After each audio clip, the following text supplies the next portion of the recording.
All right.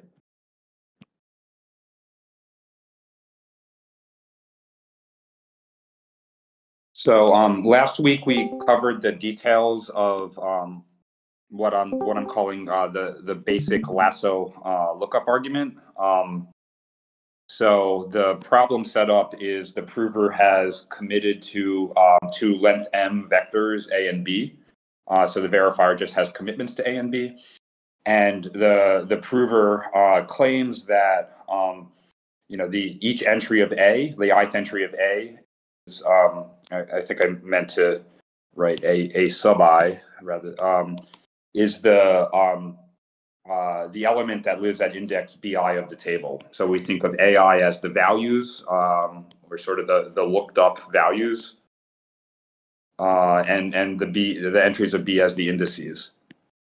And yeah, we think so. The number of lookups is m here, the length of a and b, and let's say the table has size n, capital N. Okay, and in the lookup argument, I won't review it in detail, but the prover essentially, so like A and B being committed is like part of the problem statement, and then to prove that A and B satisfy this claim property, the prover basically just commits to m plus n counts. And yeah, that's the only kind of extra commitments that the prover does during the basic lasso lookup argument. So just at a very high level, what the way the lookup argument works is basically it applies the GKR protocol to some circuit that takes A and B, and I guess also this public table T, and these committed counts as input, and confirms that it sort of executes a randomized check to confirm that indeed the prover's claim is true. That is AI equals T of BI for all I. And yeah, the idea is that there's going to be a setting for this counts input. Basically, there exists counts, that cause the circuit to output, one, with overwhelming probability. So with high probability over the choice of there's some randomness that also gets fed into the circuit. A couple field elements like gamma and alpha used for fingerprinting.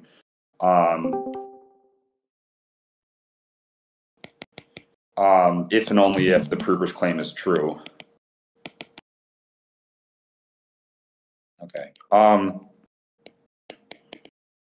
Yeah, so that's what we covered last time was this basic lasso lookup argument. And I'd say, what I think are the key new properties of this lookup argument that other lookup arguments haven't achieved to date is the following. So for one, like all committed field elements are small.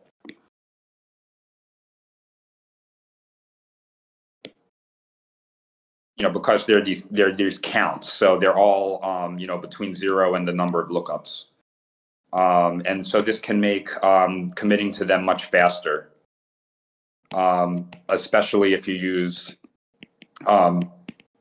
commitments based on elliptic curves. So in those commitment schemes, the dominant cost for the prover is multi-scalar multiplications. And these are much faster to commit to small elements than like random field elements.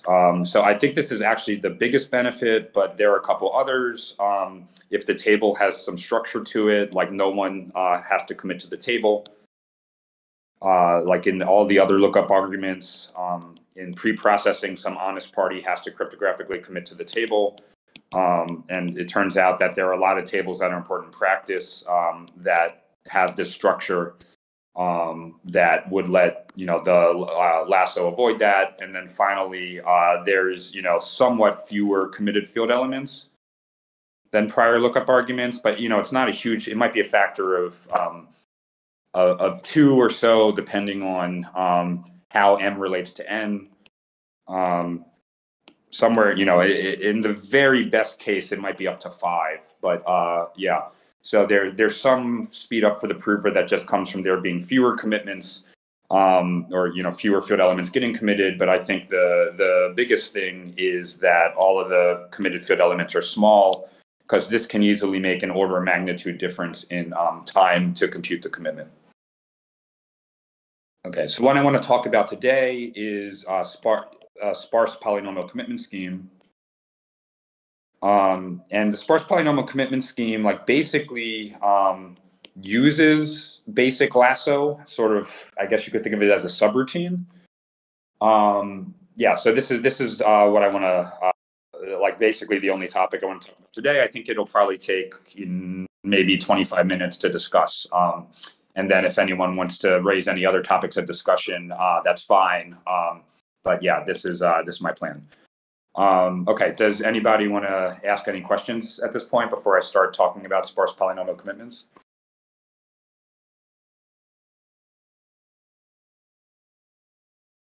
Cool, okay. Yeah, so let me just remind you what a sparse polynomial commitment scheme is. So in the univariate setting, this would be like a polynomial, let's say, of degree n, but only m, where m is much smaller than n, of the coefficients are non-zero.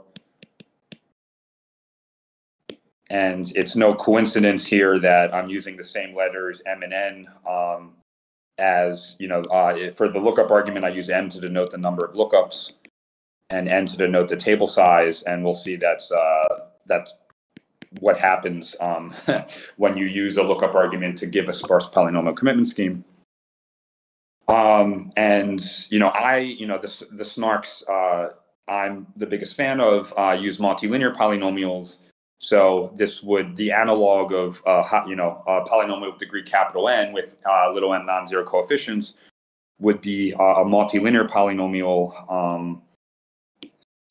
Let's say multilinear polynomial P in log base 2 of n variables, which means the number of Lagrange basis polynomials in this many variables is 2 to the log n, which is n. So let's say with m non-zero coefficients in the Lagrange basis, and I'll write out momentarily what I mean by that in case those words don't make sense to you. Okay, so what I mean by this is there exists, there are m values of x in 0, 1 to the log n, such that p of x does not equal 0. Okay, so going back to very early in this reading group, we talked about multilinear Lagrange interpolation, which said for any multilinear polynomial, we can express it as a sum over the interpolating set being the Boolean hypercube 0, 1 to the log n, if log n is the number of variables of the polynomial. Of the polynomial's evaluation at this point in the interpolating set times a certain what's called the Lagrange basis polynomial for that point. Okay, so this is this chi sub x. This is the Lagrange basis polynomial for x, and I'll write out what that is real quick.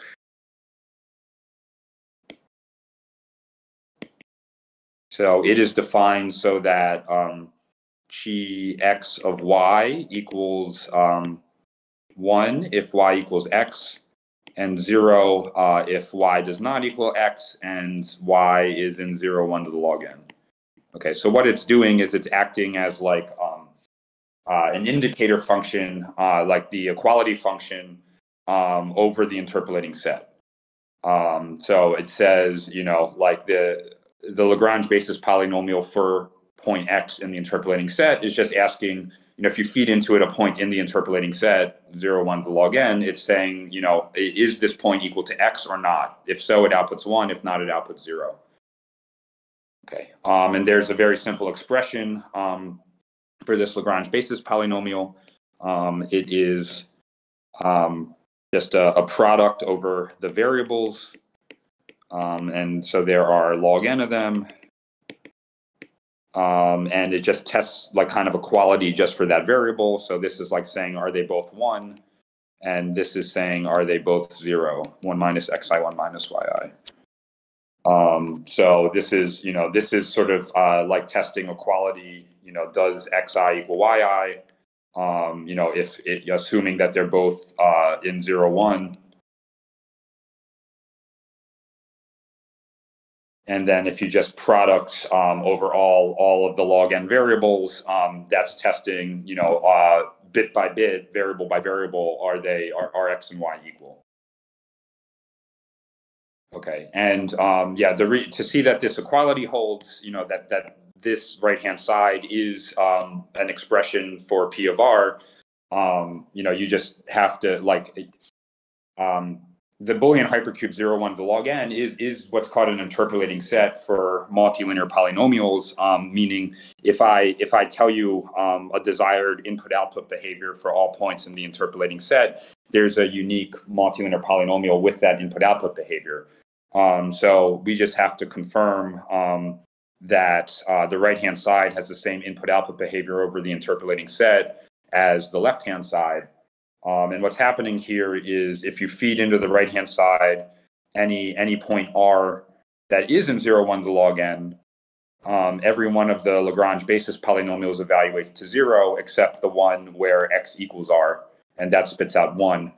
And then that gets multiplied by P of x, and so which equals r. So the right-hand side, indeed, for any r in 0, 1 to log n spits out P of r, right? Because every term is 0 except for 1. And that term equals, kind of by design here, P of R. Okay, so that is what I mean by like an M-sparse multilinear polynomial in log n variables. And now I want to describe a commitment scheme to commit to such a polynomial. Okay, so we're going to talk about committing to an M-sparse multilinear polynomial P.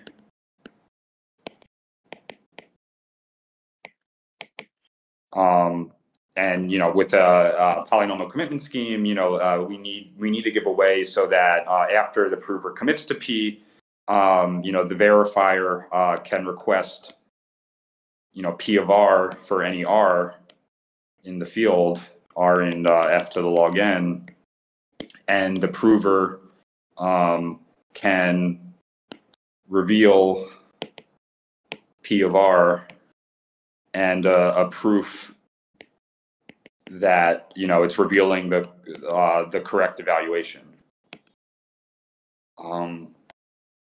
So let's say the value the prover returns is V, and the pi proves that V equals P of R, where P is the committed sparse polynomial. So that's what we're going to talk about now. And the key challenge here is we want to make sure that the commitment time, so the time to compute the commitment P to P, and the time to compute pi, the evaluation proof, are both proportional to m, the number of non-zero coefficients, and not n. Like in the univariate case, n would be the degree, and m would be the number of non-zero coefficients. In the multilinear case, n is like the size of the interpolating set, 0, 1 to the log n. Okay. So that's what we're going to talk about now. Any questions about this brief review of multilinear Lagrange interpolation and what our goal is? Lagrange basis is the only one used in ZK, right?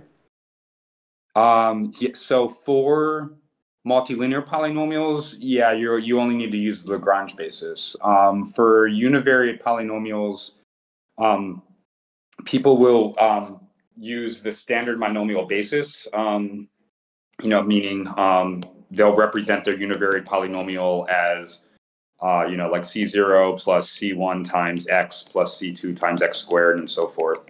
And but these polynomials, like in snarks, they'll typically be naturally specified in the Lagrange basis, because that's how they're defined, is as low degree extensions. And so one would have to do sort of a change of basis in the univariate case, whereas you can avoid that change of basis in the multilinear case. Does that make sense? Yes. Are there other like polynomial bases? I mean, technically there's like an infinite number of them. I haven't seen anything come up that's not either the Lagrange basis or the standard monomial basis, and it's a little hard for me to think of one that would sort of make sense. Okay. And is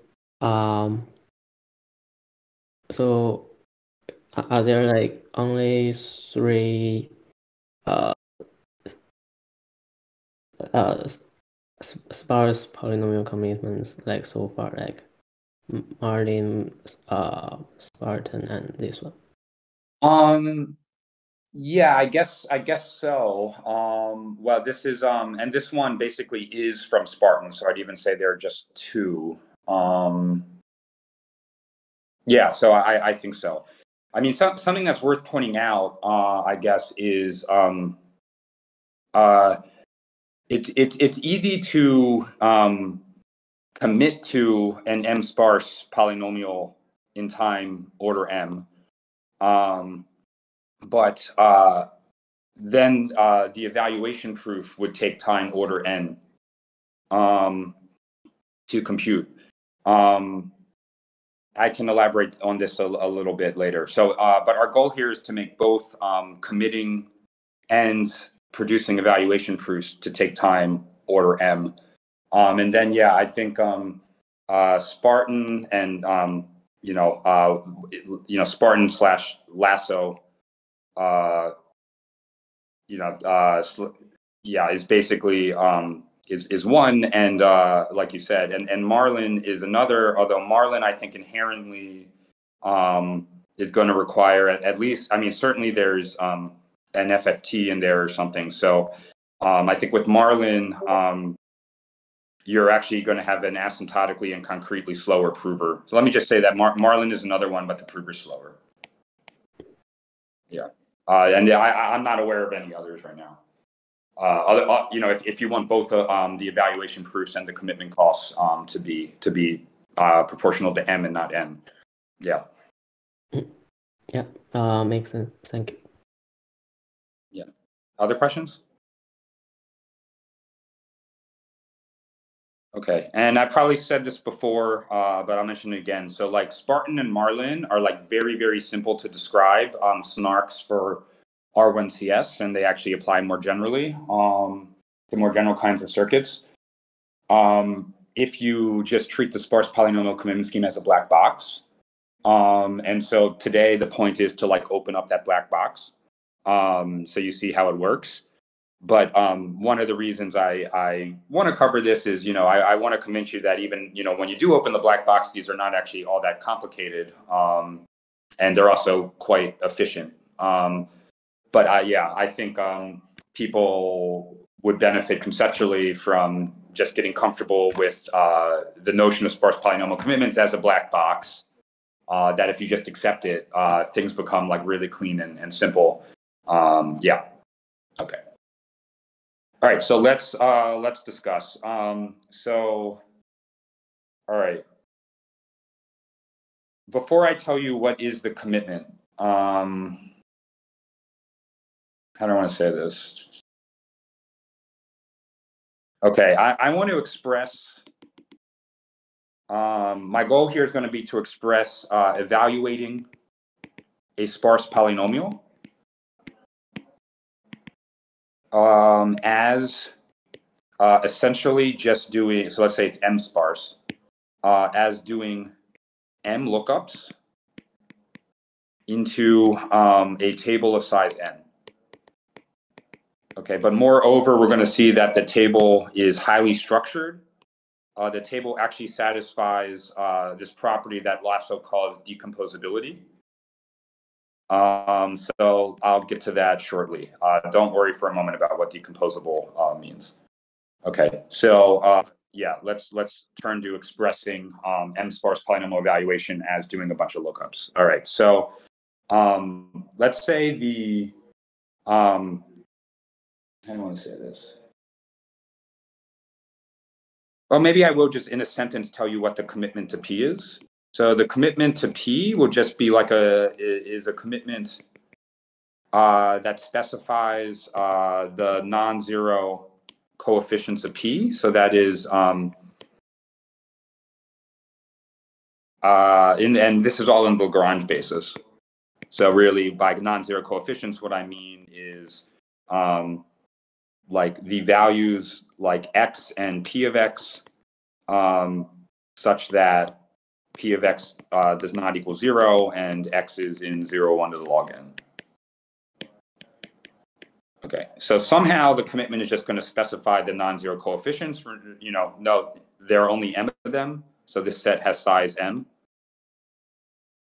So there's like, m values of x in here and m values of p of x. Okay, and yeah, so now P of R, right, it's a sum over all of the, let me call this set T. Yeah, So I'll call it S, call this set S. So,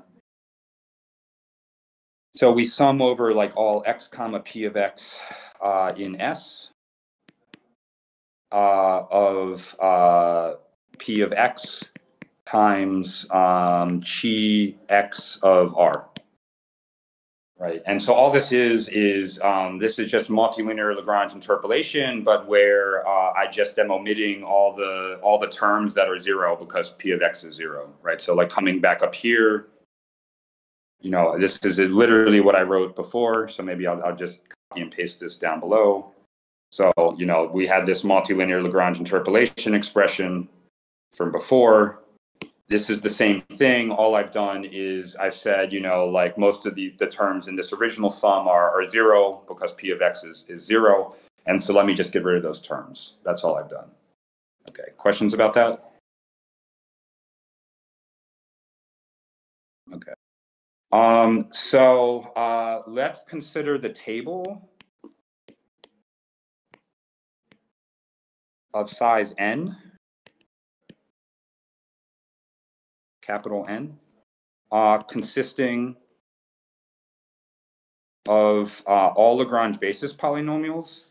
So chi sub x of R as R ranges, so all Lagrange based polynomials evaluated at R. So chi x of R as x ranges over 0, 1 to the log n.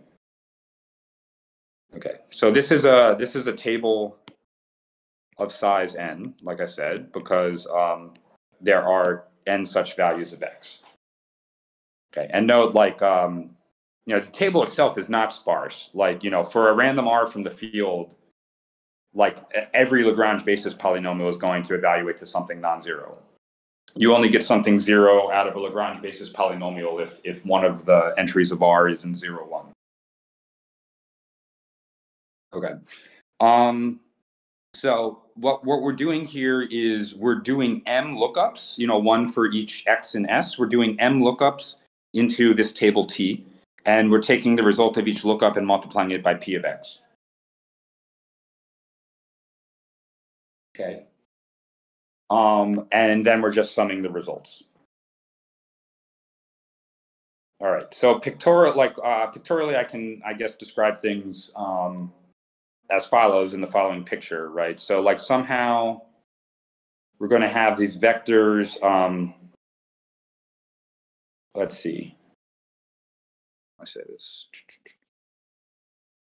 Life will just get simpler if I just assume that. Okay, so assume this is just going to simplify the picture. So let's assume p of x equals 1 for all x in 0, 1 to the log n, such that p of x does not equal 0, right? So if you evaluate p at like a 0, 1 valued input, it either spits out 0 or 1. So there are, m x's at which it spits out 1, and, for all the others, it spits out 0, if we're talking about x's in that are 0, 1 valued. And of course, if you feed in, x's from outside the Boolean hypercube, it's going to do all sorts of crazy stuff. But that's just going to let me get rid of these p of x terms, right? So you can handle non-zero, values of p of x that are not just 0, 1. It just simplifies things if they're either always 0 or 1. Okay, so yeah, in that case,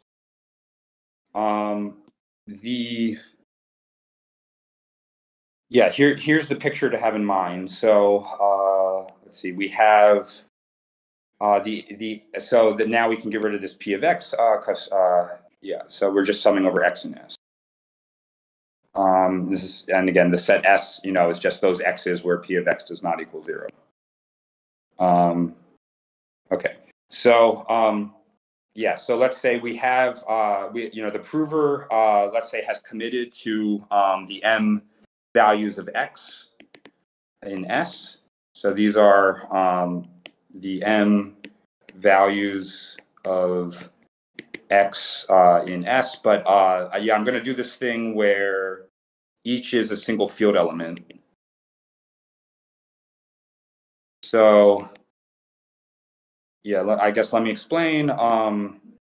So I defined the elements of S to be those x's. So S was those x's in 0, 1 to the log n, such that p of x does not equal 0. That was S. But now for each of these x's in 0, 1 to log n, I'm going to interpret them as a single field element. So as like a field element in 0, 1 up to n.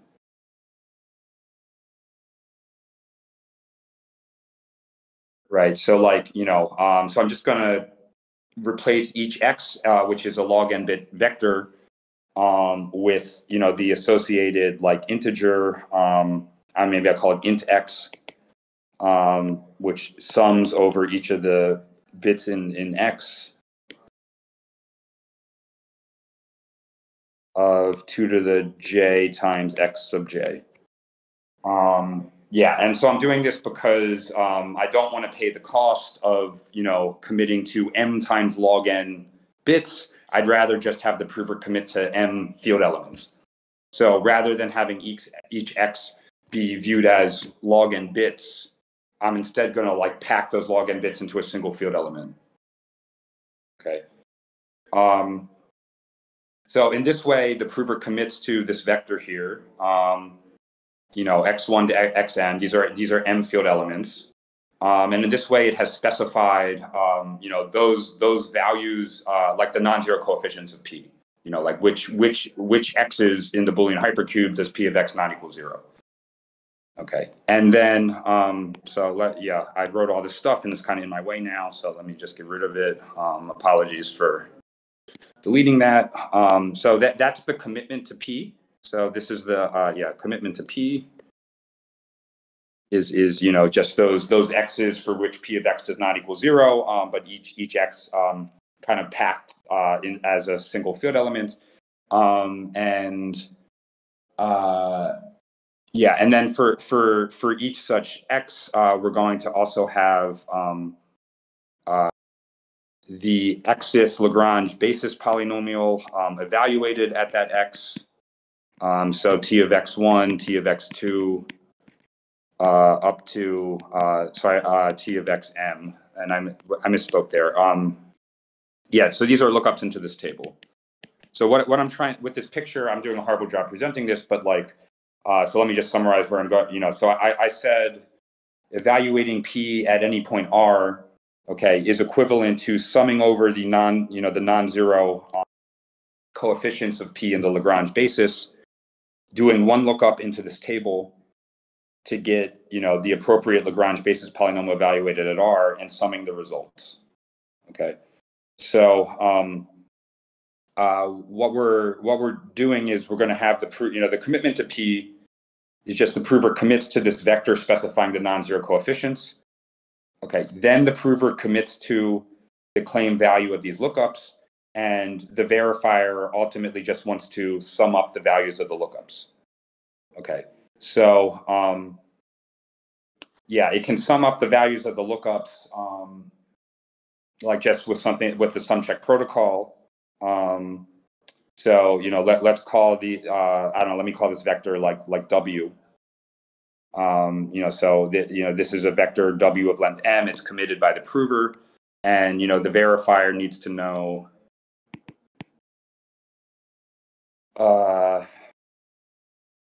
the sum of over all entries in W of W of J. And so the sum check protocol, you can just apply it to W, and that, at the end of the sum check protocol, the verifier has to evaluate the multilinear extension of W at a random point, which it can get from the, the polynomial commitment scheme to W. But the key thing the verifier still has to check is just that this committed vector W is truthful. So it has to check that, W, like the first entry of W is T of X1, the second entry of W is T of X2, and so forth. The mth entry of W is T of Xm. Okay, again, remember that this T has as its is just the evaluations of all Lagrange basis polynomials at R. Okay, and so this is just a lookup argument. So what's happened is the prover. So here are the indices into the table for the lookups, and here are the claim values. The W vector is the values. So yeah, that's it. I apologize. Let me try to say this all again because I did such a terrible job presenting it. So, okay. So, yeah, here's the sparse polynomial commitment scheme. So the commitment is as follows. The prover commits to the vector like x1 to xm. This is m field elements. Here each xi. It's pretty bad notation, but this is the field element, the single field element, representing, the ith x in 0, 1 to the log n, such that p of x does not equal 0. Okay, that is the commitment right there. Right. So that is, xi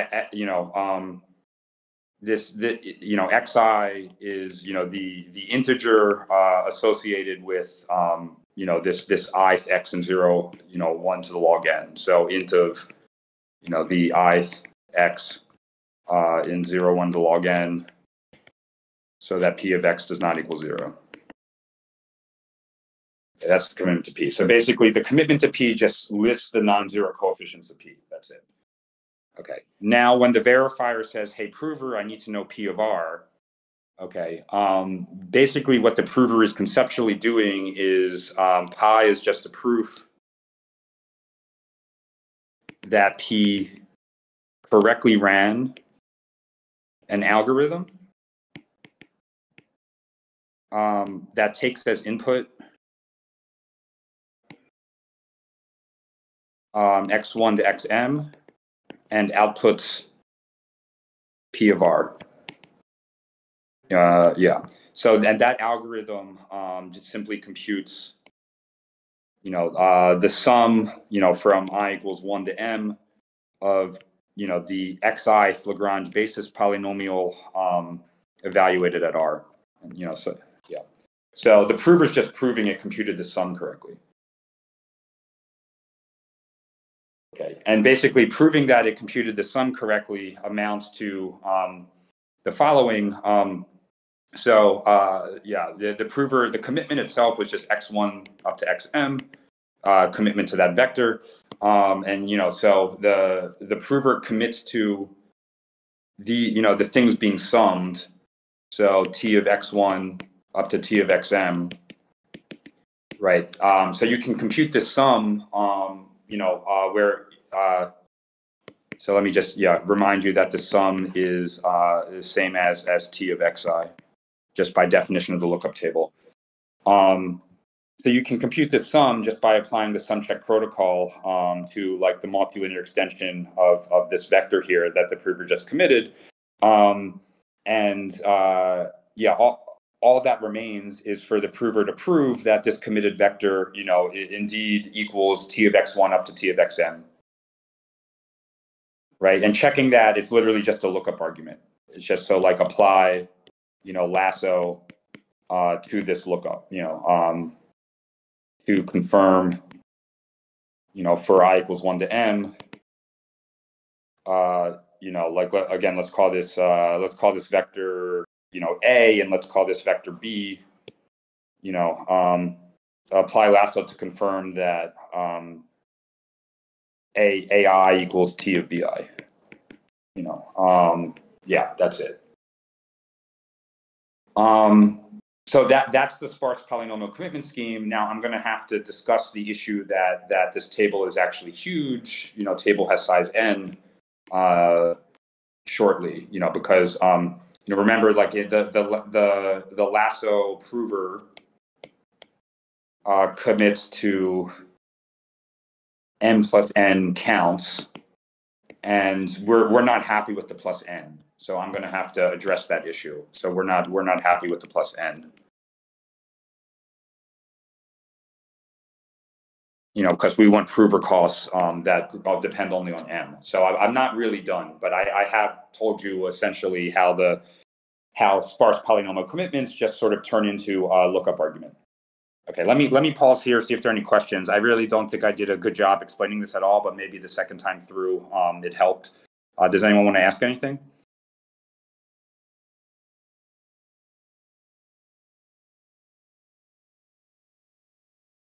No? Okay. All right, so to reduce to address this plus n term, we use the fact that this table T is decomposable. So let me explain what that means. So remember, the T of any field element like xi, where this field element is in 0 up to n. That's the size of T, n minus 1. I guess I was doing 1 up to n before, but it doesn't matter whether you index from 0 or 1. This is chi, like some Lagrange basis polynomial evaluated at R. And as a reminder, this Lagrange basis polynomial, I wrote out explicitly what it was before. It was a product over all of the log n. So let me just make sure someone else's phone is ringing, not mine. Okay, it's a product over the log n variables of R of xi times ri plus 1 minus xi times 1 minus ri. Okay. Now the key point here is just that there's a product over all log n variables, and like the ith variable only appears in one term of the product. Okay, so what I mean by decomposable is, look, we can take R, which has log n bits, and we can break it into C chunks, each of size log n over C.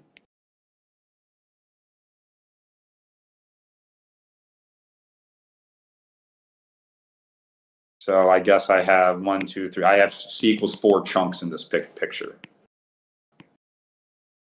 Okay, and so let's say that now let me call this again. My notation today is awful. I'm just going to call this R1, R2, R3, R4. Remember, each of these 4 RJs is not like one one field element, it's log n over four field elements. So think of log n as maybe, I don't know, 30, and so say 40. So each of these ri's is in like field to the 10th. Yeah. Think of it, for example.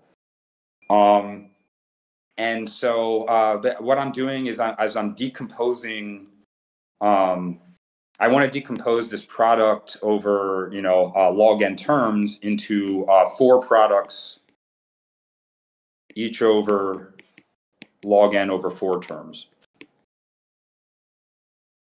Okay, so yeah, I'm just going to like take the first quarter of the first 1/4 of the terms in this product, and I'm going to treat them as like one thing, and the second quarter of the terms in the product, I treat them as another thing, and so forth. And so yeah, I'm going to have four tables, each of size n to the 1/4. Okay, where the first table, let me call it T1. It gets indexed by okay, so just as I'm breaking like R into four chunks, I would also break X into four chunks. Sorry, this should have been Xij, and anyway.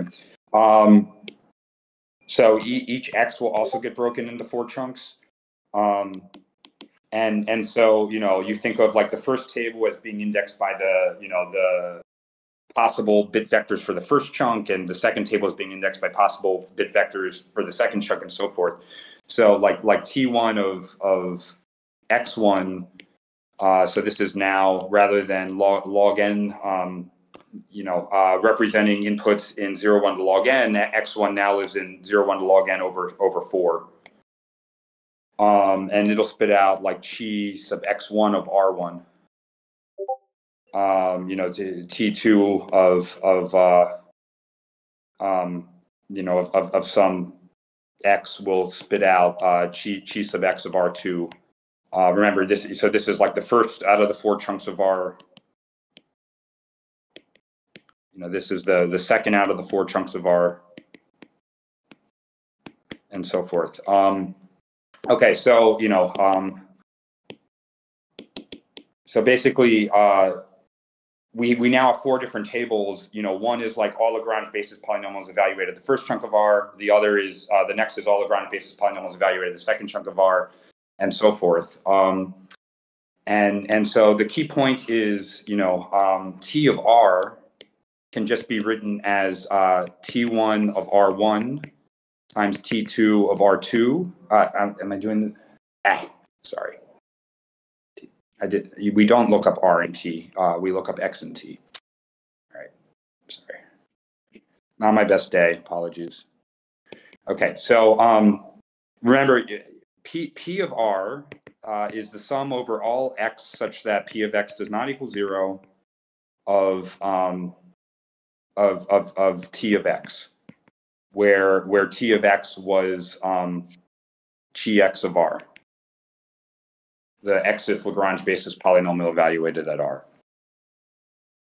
Okay, so what I'm expressing T of X as the product is, as a product of four different lookups into smaller tables. So it's the product that T1.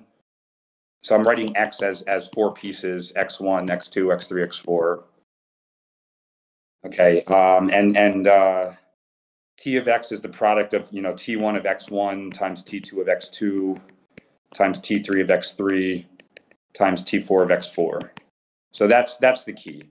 So all of this horrible presentation, I'm just all I'm saying is I'm trying to explain that this particular lookup table used in Lagrange multilinear Lagrange evaluation has this tensor product structure. Okay, so each entry of this giant table of size n can be written as a product of C entries, each in a table size n to the 1 over C. Okay, so what you do is you take the index into the big table, you break it into C pieces. Here C is 4. and you take the first piece as the index into some smaller table. You take the second piece as the index into a different smaller table, and so forth. So you do C lookups into tables of size n to the 1 over C, and you product the results together, and you get out the answer to the lookup into the big table. Okay, so that's what the word decomposable means in Lasso. Okay, so that allows us to reduce essentially, committing, so this changes like committing in Lasso, the prover would have committed to, n plus n counts, where n is, the size of the big table.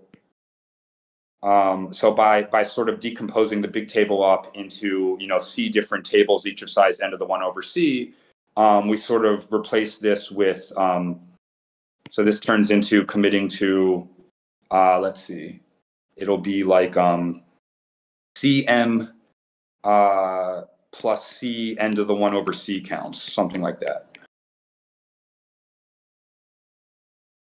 And, I'm getting pretty hand wavy here, but that's roughly what happens. So, we turn each lookup into the big table into C lookups into smaller tables of size n to the 1 over C.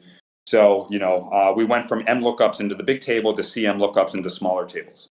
And so with the cost of Lasso, the number of things the prover commits to, there's like one thing per lookup plus something involving the table size. So just like basically the Lasso involved, kind of like a final scan over a size n memory, over the entire lookup table to get the final counts. And so, there's some cost to Lasso that's, proportional to the number of lookups, and then some cost that's proportional to the size of the table. And we sort of increased the number of lookups by a factor of C, because each lookup in the big table turned into C lookups into smaller tables. But now the tables are smaller. So the other cost of Lasso that depends on the table size is better. So that's basically it. So to try to convey, just a little more of the details of how this works, basically. Let's see. So, well, you know what? I bet if I try to go into any more detail, I'm just going to spin my wheels and not actually add any more understanding. So let me just sort of wrap up the presentation here. So let me just summarize. So, the commitment to a sparse polynomial is basically a commitment to the non-zero coefficients. Really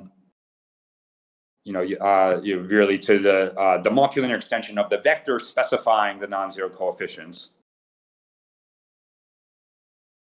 Okay, that is the commitment. So you just apply like you apply like a dense, what I call a dense, like a standard polynomial commitment scheme. So that if there are m non-zero coefficients in P out of the possible capital N coefficients of P, if you just write down the non-zeros, you're sort of that's kind of like a dense representation of the sparse vector of coefficients. So you just sort of pick out the non-zero entries of that sparse vector, and that's the commitment. You just commit to the non-zero entries. Okay. Then when the verifier says, hey, tell me, the committed polynomial evaluated at R, basically the prover returns that value and then proves that it correctly ran an algorithm on the committed vector, so the committed vector of non-zero coefficients that evaluates P of R given that vector. So it interprets that vector as the non-zero coefficients of P and computes P of R. Okay, and sort of conceptually that's all that's happening. And basically this algorithm, all this algorithm does is like for each non-zero coefficient, this algorithm looks up what that coefficient like gets multiplied by. So let me just say, does one lookup into a certain table. And so as a result, proving that the prover ran this algorithm correctly amounts to just a lookup argument into this table. Okay, now I spent a bunch of time like stumbling around trying to explain what this table is and why it's decomposable. I think it might actually be a little simpler if you think about the univariate setting. So in the univariate setting, what this table would be is, if the evaluation point in the univariate setting was R, what the table would contain in that case is just all powers of R, I guess. So it would contain the 0th entry would be R to the 0, the 1th entry would be R to the 1, the 2th entry would be R to the 2, the n minus 1st entry would be R to the n minus 1. So the univariate case, this table is like a little simpler. It's just like all monomials. That is all basis polynomials evaluated at R. Okay, and the key point then, to get cost sublinear in the table size, is that this table is decomposable. So this table is huge. It has size, capital N, and we want to avoid costs that grow with capital N, but it's decomposable.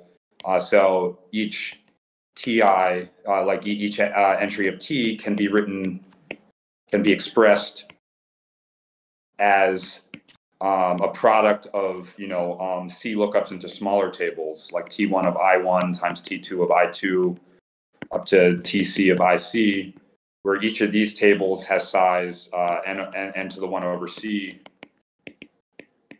And we're just breaking I up into C pieces, I1 to IC here, each of size.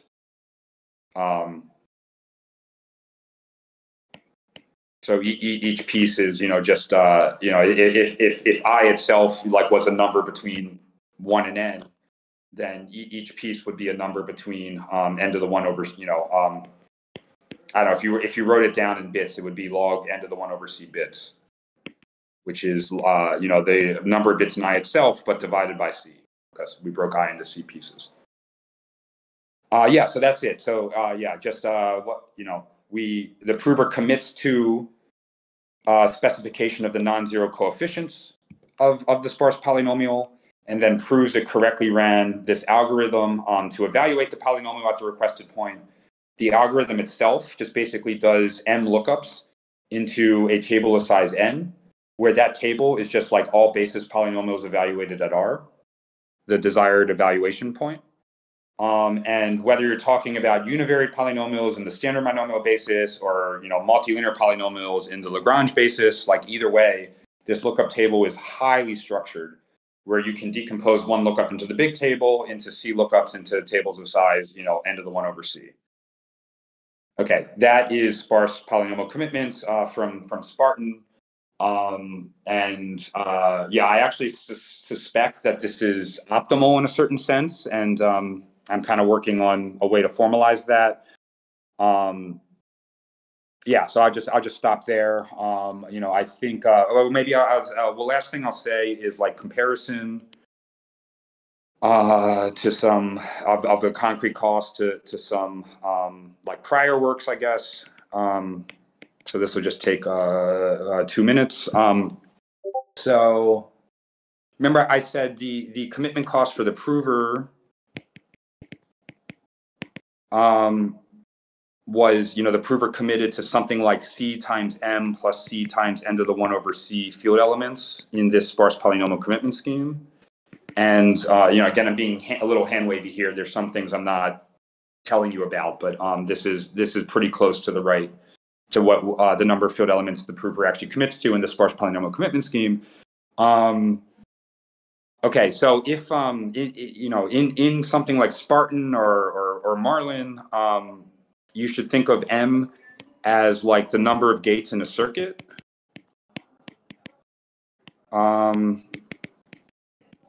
So that, in like a snark for R1CS or circuit sat or something, the sparse polynomials that arise would be capturing like the wires of the circuit. And so the number of wires is, like if each gate has fan-in 2 or something, if there are M gates in the circuit, there'll be like 2 M wires or something like that. So M is roughly the number of gates in the circuit. But each wire connects 2 gates in the circuit, which means like the space of possible, the wires are drawn from a space of size M squared. So, like this is like, the universe of possible wires is quadratically bigger than the number of gates in the circuit. So it's like number of gates squared, because any wire connects 2 gates, right? So, if you tell me any 2 gates in the circuit, gate 5 and gate 8, they might be connected. They might be the, well, what do I want to say this? If each gate has 2 in neighbors, A and B, sorry. So like telling you like the, specifying like what this gate is doing, you have to say, is it like an addition multiplication gate, and what are its in neighbors? And so, it's telling you what are its in neighbors, like there's like circuit size squared many possible answers to that question, since there, each of the 2 in neighbors might be any other gate in the circuit. Okay. So in this case, the cost, Cm plus C n to the 1 over C is minimized when C equals 2. Okay. In which case, the prover is sort of committing to something like 4 times circuit size field elements.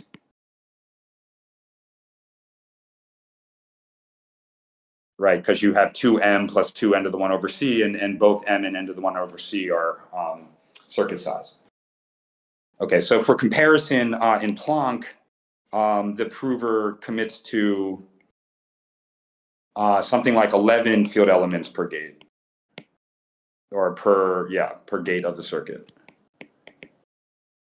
Now, I'm hiding some constants here, so like what, I guess to be, totally clear, I think the actual commitment costs of the sparse polynomial commitment scheme I've described to you today, I think there'd actually wind up being a factor 3 in front here. However, on the flip side, most of the committed field elements would be small. So I think only Cm out of the 3Cm plus C to the n over 1 over C are like random field elements. Remember, small field elements are much faster to commit to with certain commitment schemes. So in Planck, prover commits to 11 field elements, but I think 7 of them are random. Okay, so I think if you actually like add up the number of field elements, like actually in the sparse polynomial commitment scheme applied to the wiring polynomials of a circuit, I think they'd be about the same, but there'd be like only 2, only 2 times circuit size. Many of the committed field elements in the sparse polynomial commitment scheme would be random field elements, whereas as 7 rather than 2 would be random in Planck. So the high-level message here is, I think these sparse polynomial commitment schemes have a reputation for being slow. But actually, if you carefully look at the commitment costs, I believe they're actually faster than something like Planck, who's, Planck's like, people, I think, really like Planck because it avoids using like a full-fledged sparse polynomial commitment scheme. I think that makes, Planck sort of easier to understand if your goal is to sort of understand everything all at once without abstracting a sparse polynomial commitment scheme, which, as we saw today, is like, I still haven't found the best way to explain it, but hopefully you got the main idea today. I think that, if you want to avoid, having like a sparse polynomial commitment scheme with a box around it that you can open up if you prefer, but otherwise, you can always just treat it as a black box. If you want to avoid that, you want to avoid, you probably wind up liking Planck conceptually a lot. because I think Planck is the easiest thing to understand snark as a snark for circuit set if you don't want to black box anything. However, I think that the commitment costs for the prover in Planck are actually higher than what you get by using a sparse polynomial commitment scheme, with 7 random field elements per gate committed in Planck versus only 2 with this sparse poly commit. So, hopefully, I keep trying and I keep being unhappy with with the result, but hopefully I'll eventually find like the right way to explain how these sparse polynomial commitments work so that people are comfortable, treating them as like a fundamental primitive. And once you do get comfortable that way, I think, the snarks that use them are very easy to understand. And I think they're actually more performative.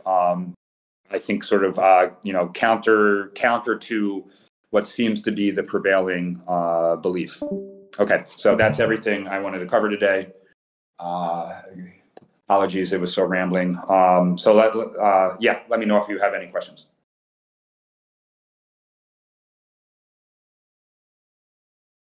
How is this related to Spartans? Yeah, so this is exactly how Spartan commits to polynomials that capture the wiring of the circuit. In an R1CS instance, the prover is claiming to know a vector z such that AZ Hadamard product BZ equals CZ, and the protocol winds up looking at the multilinear extensions of A, B, and C. Okay, and these are polynomials. Let's just say that let's just say for simplicity that these are square matrices. So let's say they're m by n matrices. So these are polynomials in like 2 times log m variables, which means they like have degree, like the n equals m squared. Like the number of Lagrange basis coefficients for them is m squared, but only m of them are non-zero, per matrix. Now, you can have R1CS matrices where it's not exactly m that are non-zero. But actually, if you look at the reductions from arithmetic circuit set to R1CS, this is exactly what you'll wind up with square matrices. They're m by m, and m entries per matrix are non-zero. And so Spartan will have an honest party commit to these sparse polynomials in pre-processing with exactly what the scheme I told you about today with c equals 2.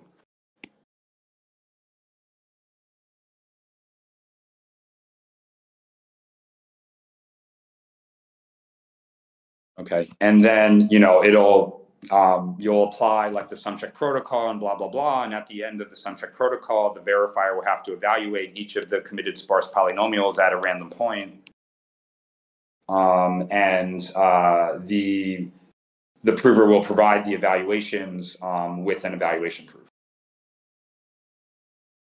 Yeah, does that answer the question?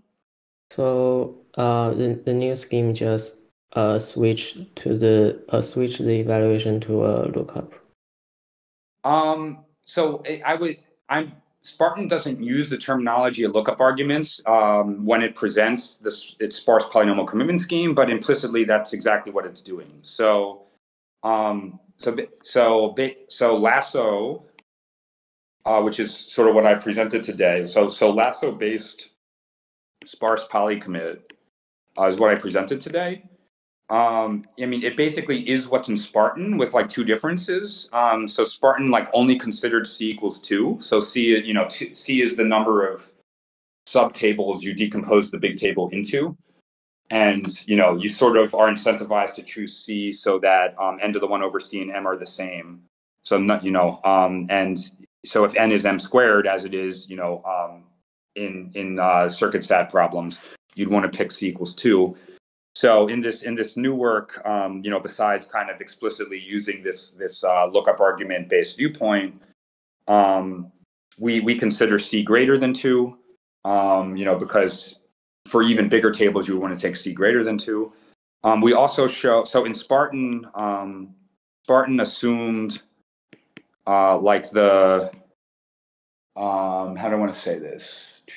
Sparkman assumed like this won't make complete sense, but based on how I presented it today, but Spartan assumed the commitment was computed by an honest party, which was fine in the context that Spartan applied the sparse polynomial commitment scheme, because if the sparse polynomial getting committed to is capturing the wires of a circuit, you need an honest party to commit to those polynomials anyway.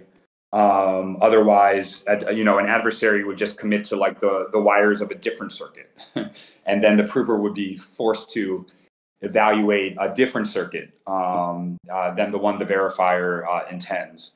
So Spartan just assumed the commitment was computed by an honest party, because that assumption like is always satisfied in the way it applied the sparse polynomial commitments, and we show it's secure.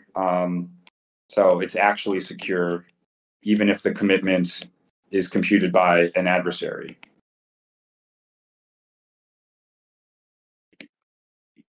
And so what Spartan, technically didn't really give a sparse polynomial commitment scheme, because the sparse polynomial commitment scheme is supposed to let an adversarial prover bind itself to a sparse polynomial and later reveal an evaluation of it. And Spartan sort of assumed an honest party was computing that commitment. And we don't have to change the scheme at all. We just show that even unchanged, the scheme is still secure, even if it is an adversarial party committing to the polynomial.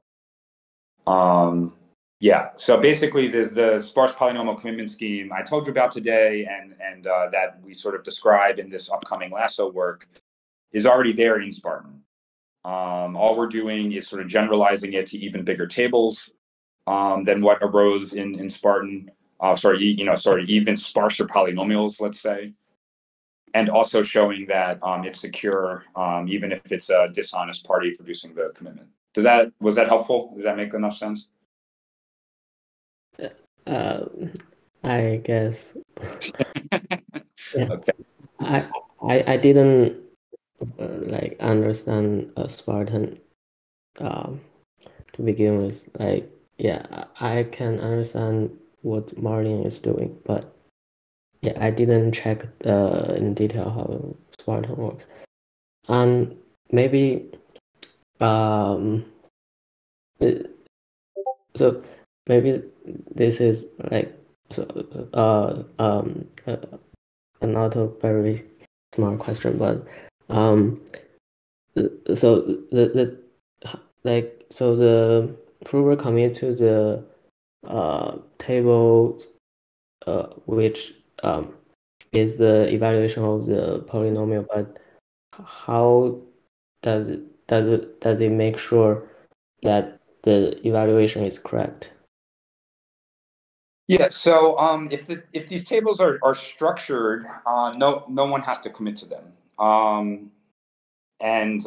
This is really kind of fundamentally using some check-based techniques, but So let's just go back to basic lasso, right? So the 10,000 foot view of basic lasso is the following.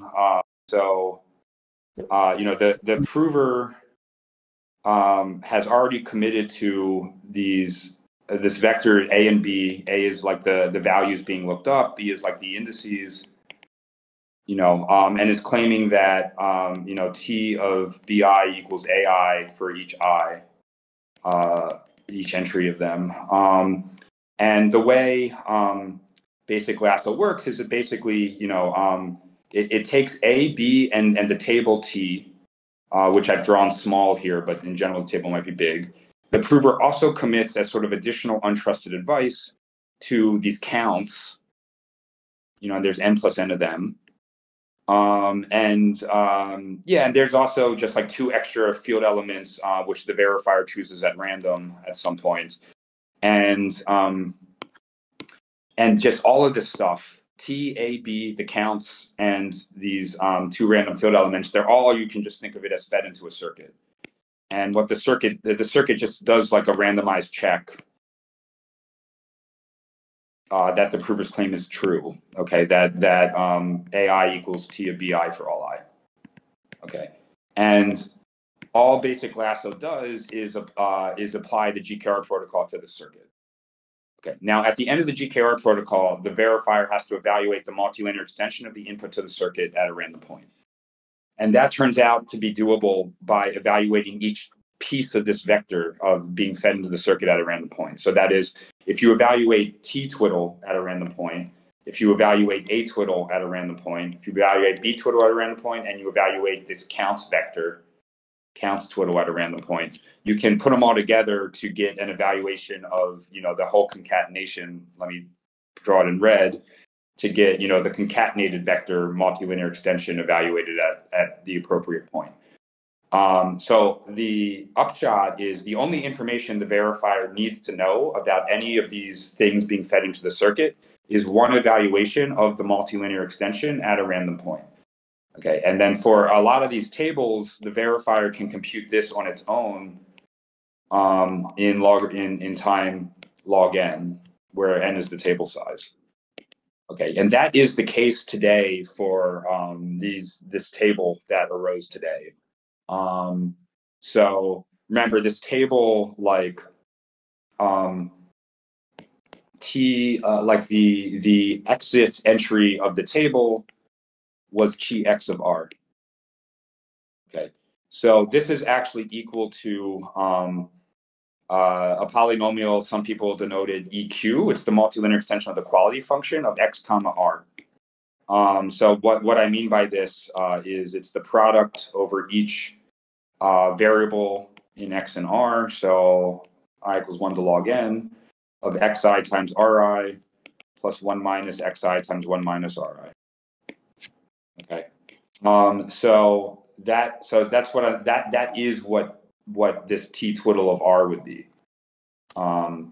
So in the lookup argument, if you apply basic lasso to the lookup table today, the only information the verifier needs about the table, T twiddle of R, here it is. Here it is. Let me make sure, what is X here? No, okay. I said something just a little wrong here. Fix arm. Yeah, okay, sorry. I overloaded R. That's confused me, sorry.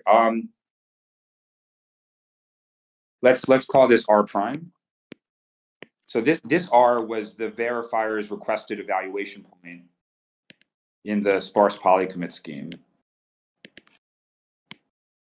Okay.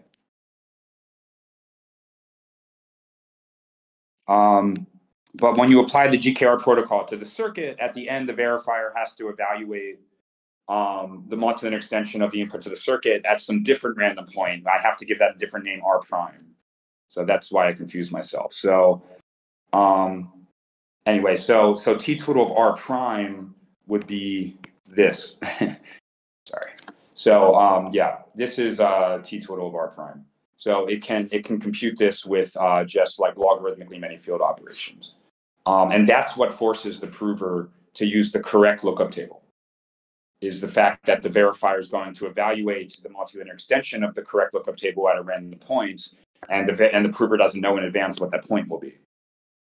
So what's happening is the verifier, in order to force the prover to use the correct table throughout the whole computation, it's enough for the verifier to evaluate the multilinear extension of the correct table at one point.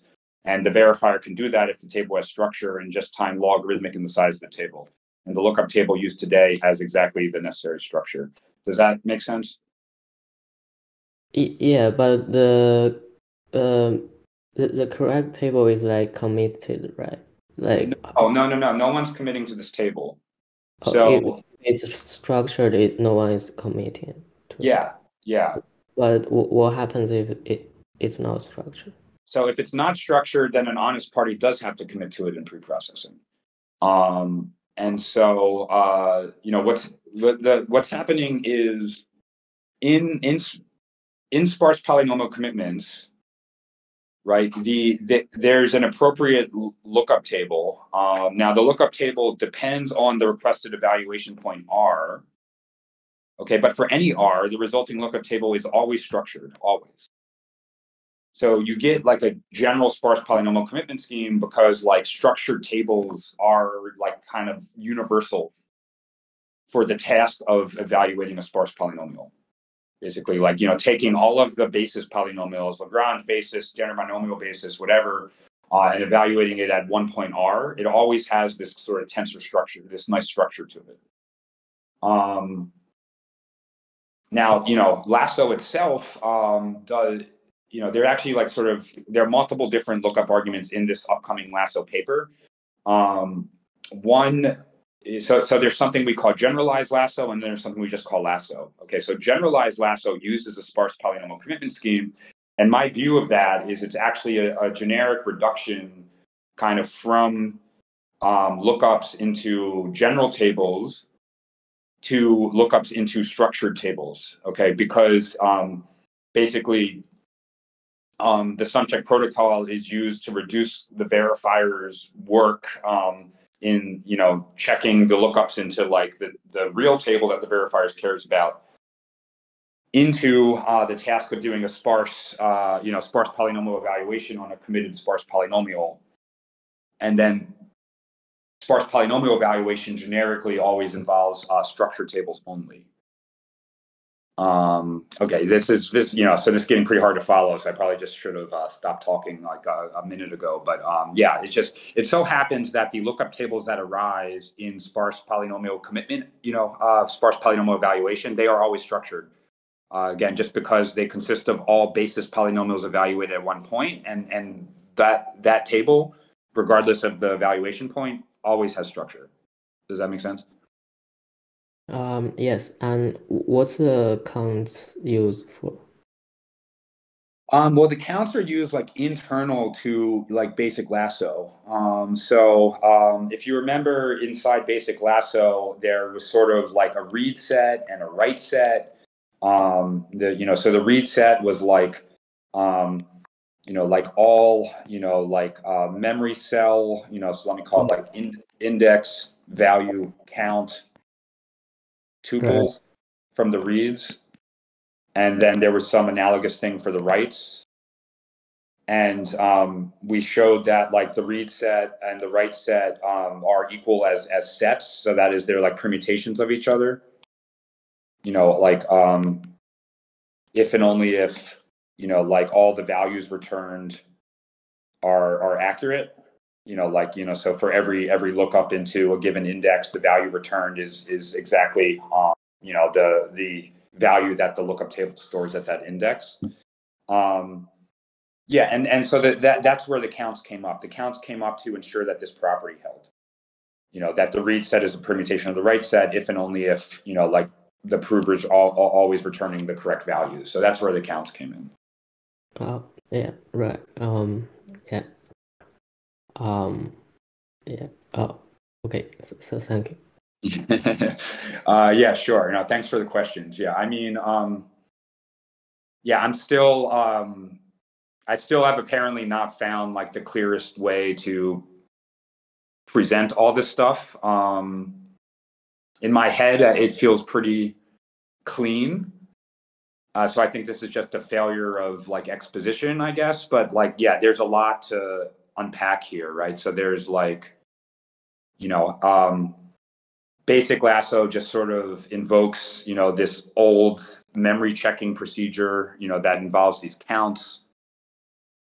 The counts are used to sort of reduce, making sure that all of the values the prover returns to the reads are correct to a permutation check. And then in snark land, we just like use a snark for permutation checking. And that gives you like a lookup argument for like small tables, since the number of counts committed is n plus n, where n is the table size. But then to handle big tables, we sort of have to reduce the lookups into a big table into several lookups into smaller tables.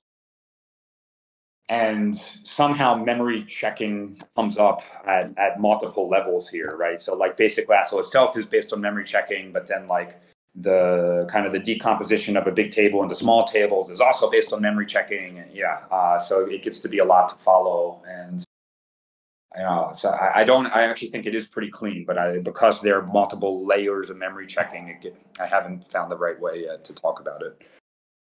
Anyway, I think it's pretty well presented. I just like sometimes forget things and I need some reminding. Yeah. Cool. Yeah, sounds good. Other questions?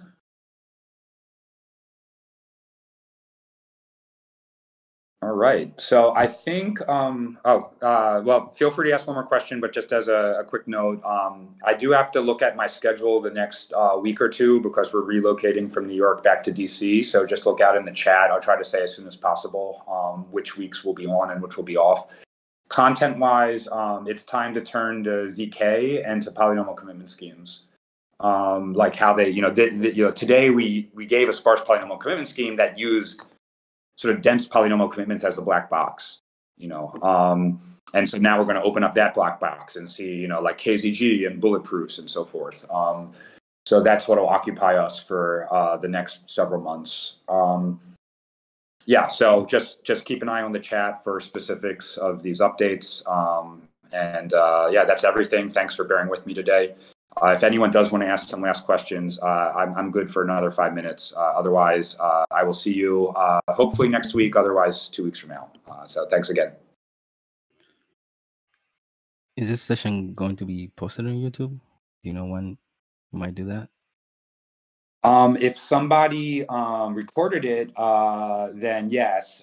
If not, somebody from the first session asked once the lasso work paper actually comes out, they asked if I would just present it again, which I said I'd be happy to do. So if no one recorded this, we'll just do it again sometime in the next few weeks, and I'll make sure in advance that someone records that one. So.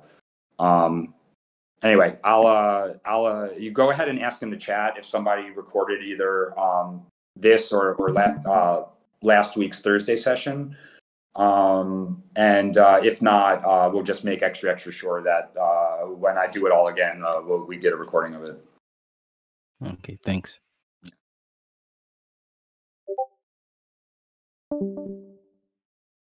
All right. Well, thanks again.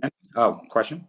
I actually have one question posted in the chat, but I was asking about whether why sparse polynomial commitments isn't preferred if it's more efficient. I think people just assume that it wasn't more efficient, I think if when I say it's more efficient, I'm referring specifically to Spartans. So, there's another one in Marlin where I haven't worked out exactly whether it's more efficient or not. I do think, actually, let me retract that. I am pretty sure for an arithmetic circuit, the Marlin prover is about 2 times slower than the Planck prover, which is basically indicating that now 2 isn't a huge factor, but obviously it's meaningful in practice. So I think what's going on is Marlin's sparse polynomial commitment is slower than Planck. Spartan's is not. So I think there's a combination of the sparse polynomial commitments just look kind of complicated. And so people just sort of assume they must be expensive because they're complicated, and also that Marlin's is a little more expensive. So now that Spartans is hopefully going to receive some more appreciation, the sense that I've encountered of these things being expensive might change. Does that make sense? Yeah, thanks. Yeah. So I'll just add one thing that I think is really sort of under considered is the big difference if you're using elliptic curve based commitments like KZG in prover time if you're committing to small field elements, meaning elements of the set like 0, 1 up to m for some small m, that live inside a much bigger field. So this is big, this is small. By small, I mean like, I don't know, 2 to the 25 or less, whereas this is maybe 2 to the 256 in size or something. Okay, so I think if you just like count field elements committed in like Spartan's polynomial commitment versus like Planck's prover, I'm not actually sure. Like they might be about the same. I think they're about the same. But the almost everything committed in Spartan's polynomial commitment scheme is small. So I think all but 2 field elements in Spartan are small per gate of the circuit. Whereas in Planck, there are 7-ish non-small field elements per circuit per gate. So that's another thing. Like the prover benefits in like Spartan sparse poly commit relative to other approaches that avoid them are coming up for like some reason that is like way in the weeds that like most people aren't aware of, that they should even pay attention to. So that's maybe another thing.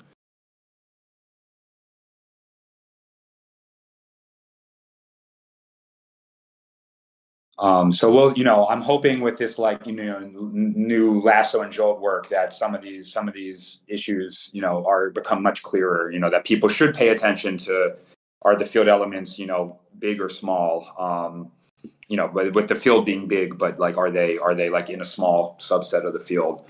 And also that if you do pay attention to that, these sparse polynomial commitments are actually like very fast, much faster than people seem to have appreciated. So we'll see, but hopefully that becomes clearer with this work.